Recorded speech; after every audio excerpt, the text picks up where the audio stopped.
urban development, I request you to come and address us.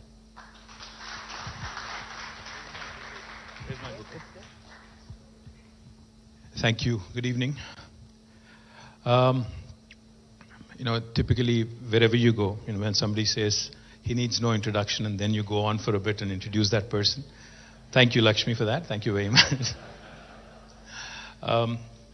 Nishant Pandey, Rebecca, the acting consul general here, Jayesh, my principal secretary, BVR Mohan Reddy Garu, and I see a lot of friends that I haven't seen in a long time.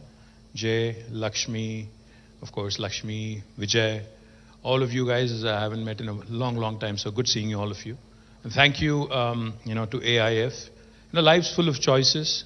We all make choices, some good ones, some bad ones, but this is a fantastic choice. I must compliment you on choosing to launch your first chapter outside of the US in Hyderabad. Because as I keep saying, wherever I go, because I'm the Minister for Industry, Information Technology, it's my fiduciary responsibility to actually make sure that my city is positioned well. So I keep saying this everywhere I go. Let me repeat it. Hyderabad is one beautiful city where the north of India meets the south of India, where heritage, history, culture meets the new age, vibrant, technology, life sciences, aerospace, and other sectors. Hyderabad is that city in India where biology meets technology. Hyderabad is that city where paratha meets dosa. Hyderabad is that city also where life sciences marries data sciences. Hyderabad is that city where Mangoverse meets Metaverse. And in your case here, Hyderabad is that city where philanthropy meets, I think, some really, really good entrepreneurial spirit that we have in the room. So my compliments to you on choosing Hyderabad, and I'm very, very confident that, I can't say the same thing about your travel choices. You started with Jamshedpur, Ranchi, and then you're off to Bhopal tonight. All terrible choices, I can tell you that. Matthew, we have you to blame for that.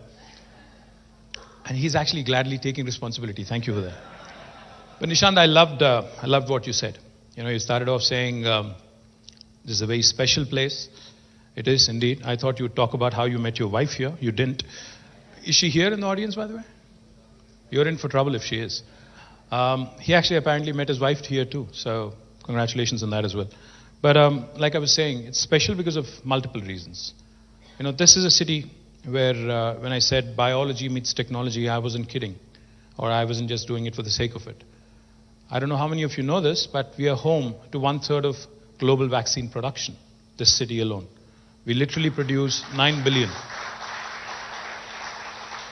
We produce 9 billion doses of vaccine from here, and come next year, it will be 14 billion doses. So we'll literally be producing 50% of global vaccines from this city. We're also home to some of the largest American enterprises here. In fact, Amazon's world's largest campus is right here in this city. And like Rebecca said, this is one of the best kept secrets about India. Because a lot of these, lot of overseas investors who are looking at India typically end up in Delhi, then go to Bombay. Some of them even end up in Bangalore. And then when they eventually come to Hyderabad, they're pleasantly surprised, and then their decision is made. That's how it has been working over the last 8 years. In fact, not only Amazon's world's largest campus, some of the largest technology companies have their second largest bases outside of the US right here in this city. In fact, the marquee list includes Apple, Google, Meta, Microsoft, of course, which has been here for a while, Uber, my friend Anand Ramurthy is here, Micron, Salesforce, ServiceNow, Qualcomm, Medtronic, Novartis, the list goes on, it's a long list. All of these large marquee companies have done tremendously well here in India, and particularly in Hyderabad. In fact, we have more than 500 American enterprises which have been doing rather well. In fact, just this morning, I met the entire leadership team of a company called State Street. Now, State Street, for those of you who are from the US would know very well, is one of the large Fortune 500 companies, a very large behemoth in banking and financial services. They started with 0 employees in 2018. Today, they have 9,000 people working out of Hyderabad. That's how quickly they've ramped up. Not a day passes by without me or Jayesh meeting some large or small or medium American enterprise who's wanting to make Telangana and Hyderabad their gateway into India. Let me also add, while we are at it, since Rebecca is here, in fact, Hyderabad's consul office, issues the largest number of student visas for any consul office in the world. So that's how deep the cultural ties are. That's how deep our people-to-people ties are.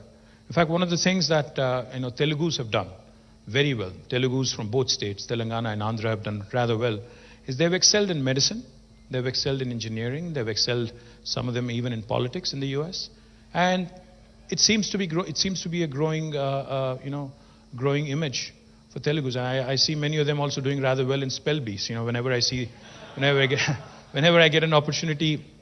Our children, by the way, here in India are not doing so well in spelling, so I must tell you that as well. So the people-to-people ties, the enterprise-to-enterprise kind of relationships, and now this philanthropic engagement. I think this is taking the relationship to the next level. So, of course, I thank AIF, Nishant, and the chapter chair here, I think Prashant Lahoti and Rekha, Lakshmi, Jay, good seeing you after a long time. Ravi, Kasturi, Nalini and Raj, Nirmala, and all of you who are the founding members of this chapter here. But I do have an ask. You mentioned the three pillars or three primary objectives: education, I think public health, and livelihoods. I think these are typically, like Mohan Reddy Garu said, these are the principal asks from the society perspective. And we are doing our bit as a government. We are trying our bit to ensure that we live up to the kind of demand there is from the country, from the state. If you actually look at what India has to offer right now, I was telling the team from the US, India is a very, very young country. In fact, 50% of our population is less than the age of 28. That's the median age. 65% of India is less than the age of 35. So as the world is getting older, India is getting younger. This is, in fact, I can't say this enough, I can't stress this enough. This is the biggest asset India has at its disposal. In fact, one of the things that I keep talking about wherever I go is the human capital, which you mentioned also, and how it can be nurtured and how it can actually help India really jump a few hoops and get into the second world and thereafter into the first world, is something that we all need to focus on, with a lot of synergy.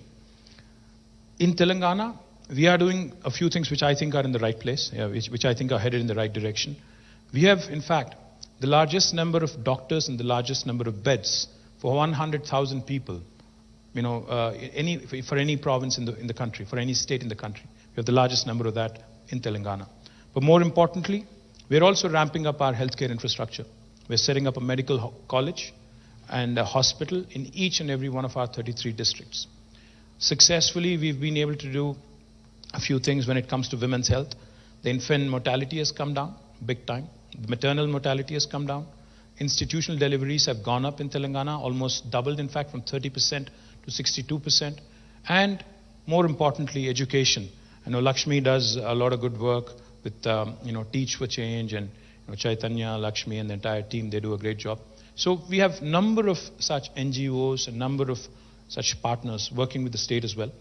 What I would love to see AIF do is possibly, work with us, work with the government, as opposed to, and the industry, of course, here. And like Mohan Reddy Garu said, raising capital should not be an issue. As long as you deliver on the promise, as long as you're able to actually come out with an outcome-focused approach, outcome-based approach, as long as your metrics, your numbers will speak for you, I think raising money should be the last of the concerns. A lot of people in Telangana have made lots of money in the last 8 years, trust me. I know. The industry has been growing, the wealth has been growing, the state has been growing. Our per capita, in fact, in 2014, was 124,000 Indian rupees.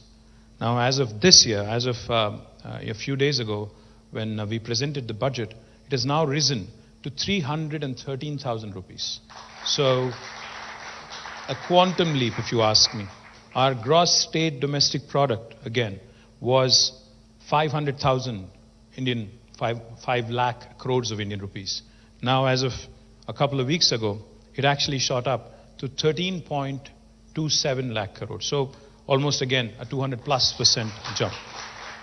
So it's a growing state, it's a growing country, but the most important thing, like I think BVR Garu said, is we need volunteerism. We need people to contribute their time, not just resources. So one of the things I would like to quote, of course, I'm thankful to Mike Rohn for contributing their money towards the much needed ventilators at that point of time.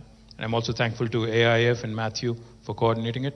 But I love what Salesforce does in Hyderabad, and I love what Benioff does world over.